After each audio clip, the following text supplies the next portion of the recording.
Where are we going from here? Where do we go?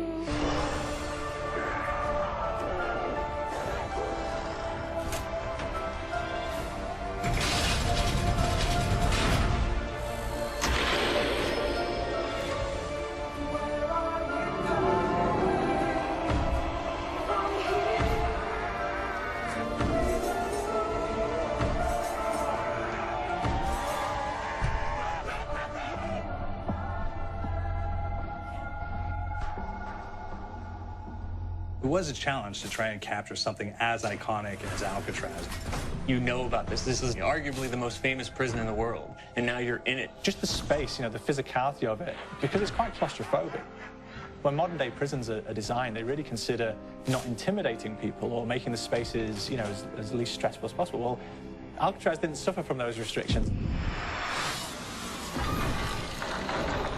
They did the research, they went out, studied Alcatraz, not just from books or internet. They were actually there to feel the environment, so it really sets a mood that gets you a little spooked. Well, we kind of started with the base layout of Alcatraz. The entire island we ended up roughing out in kind of a white box form, and then figuring out what play spaces we wanted to use out of that, what would be the most interesting areas to play in, and the connections between spaces, and spaces that the public doesn't necessarily get to go into. We really did a lot of pushing to really enhance that psychological horror aspect that we're really looking for. And this is a really good opportunity to really tell something special. Like I got stuck right through the gates of hell! This time around, I feel like it's been identified that there are these side missions that you're going to go out and try to accomplish. Al and the rest of the groups put together this escape plan, but the point is to get the parts and assemble this plane so they can get off the island. We did something new for the first time. We have actually contextual music that goes off. So that's a first for zombies. And it's all based around this horror thriller aspect. Every location will have a specific stinger that you hear when you find it, when you discover it, when you start unraveling the story, we start building on the music that you're hearing, and it's really enhancing that experience and going along with it in parallel.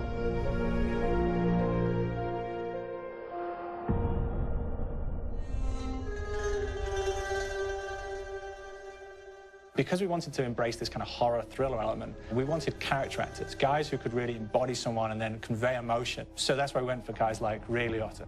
Getting in that kind of guy, we wanted a frantic nature, so he plays a character called Billy Handsome, who's this kind of psychopath who would be employed by the mob to kill people in interesting ways. Chaz Palminteri, he plays a guy called Sal DeLuca, an old mob boss. Michael Madsen playing Finn O'Leary. He's kind of worked himself from the floor, from the streets. He's got his hands dirty in the blood and the guts a couple of times. And then we had Joe Pantoliano, and he plays Arthur Arlington, who's nicknamed the Weasel.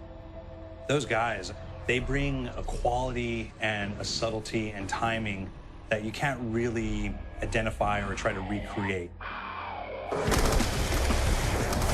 Bring it on, dirtbags! You start off in the afterlife mode, and that's just going to be what's going on. You're going to try to solve the mystery from the second you start. Afterlife, to me, brings a new element, like a new puzzle element. It forces me to think a little bit more or look for the clues or kind of think of zombies on a slightly deeper level.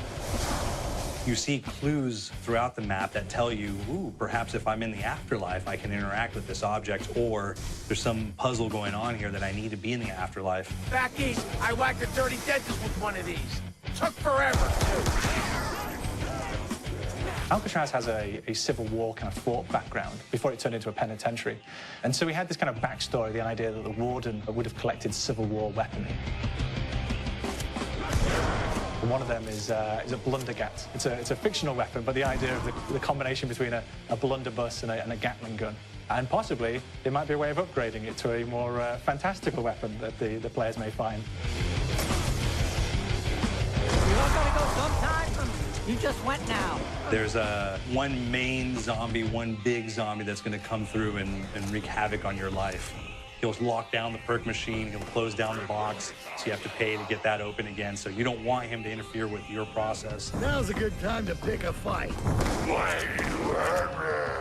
It's a fun challenge. It keeps things moving forward. In terms of perks, we have a new perk called Electric Cherry. When you reload, it gives a shock around, which scales over time. I was asking for it, Greaseball. There's so much to experience in this map. Every time I play it, there's a new tactic to take, a new experience, a new objective to go for. But there's also this layer of things that we aren't exactly exposing to the players right off the bat and will need to be discovered. Don't let me go. Is it the calling we hear? We've got the undead in there, we've got these historical elements, and these fantastic actors all seem to be with peace with each other in this kind of same world. So it's magical, and our team is incredibly excited by it. Is it the calling?